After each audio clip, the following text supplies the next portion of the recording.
Magandang umaga na naman sa inyo mga kaberk. So ito, magluluto tayo. Check natin kung ano po ang meron dito tayo. Ayan. Naku, meron tayong baboy dyan mga kaberk. So, kunin na natin yan.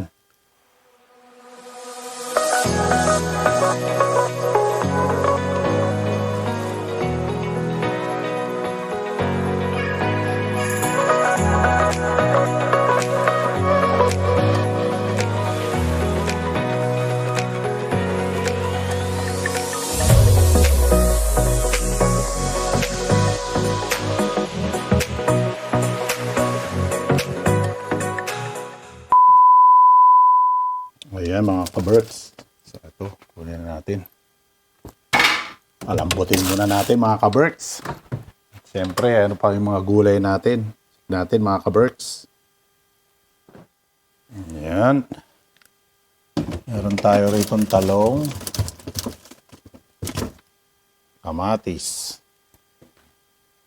Ayan. Napakalupit mga kaberks. So,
mga kaberks, pagkatapos natin gayatin ang ating mga vegetable, at syempre, ipapakilala na natin sa inyo ang mga ingredients natin. Ayan, mayroon tayong sitaw, onion, siling haba, kamatis, okra, meron tayo dyang, yan, talong, salt and pepper, patis, at syempre, pampaasim po. Meron tayong kangkong. At syempre, ang bidang-bida, pork ribs. So, hilaan nyo po mga kaberks kung ano ang menu natin for today. So, tara na, palambutin na natin to. Let's go mga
Hello po sa inyo. So, ito na, natapos na ang ating pork sinigang. So, ayan po. At nakatisip pa ako isang pork chop dito. Breaded pork chop, mga ka-Berks. So, tikman na natin to mga ka-Berks habang mainit pa. Siyempre, hindi mawawala tayong ang ating quotes for today. At ang quotes for today is, far and away, the best prize that life offer is the chance to work hard at work worth doing. Ayan. So, ang may owner ng quotes po na yan is si Theodore Roosevelt. Napakatalinhaga po, napakalalim po, di ba? So, wala po akong mabibigay na opinion dyan. Pero, work hard, sinasabi po, is talaga naman po, kahit tayo po mga Pilipino is work. Talagang very hard worker tayo mga Pilipino. So, yun lang po masasabi ko. Kaya, hindi na, given na po sa atin yan. So, ito na po. Tikman na natin ang ating pork sinigang. Ayan, mga sabaw, mga ka-Berks. Tama-tama po ang asim, mga ka-Berks.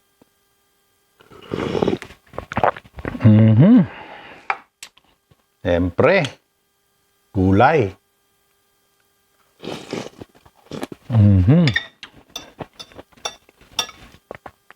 Yan.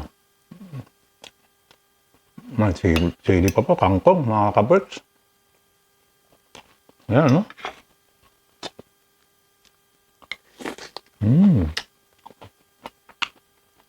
Tama sa makulimlim na panahon, mga ka-Berks. Tama ito.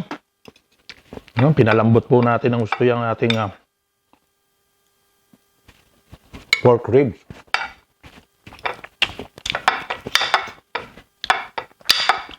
Yan.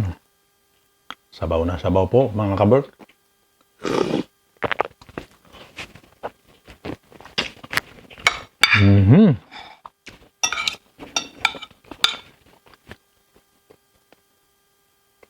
Napakalapit po ng lasa, mga ka-Berks.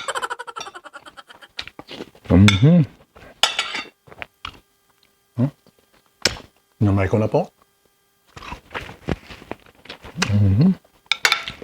Naman natin to. Malamang subo naman itong breaded pork chop po.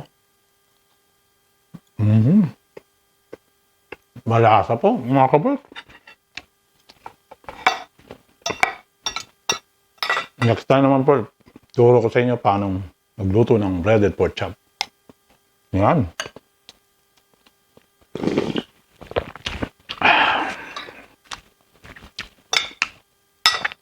Panalo po, mga ka-Berks.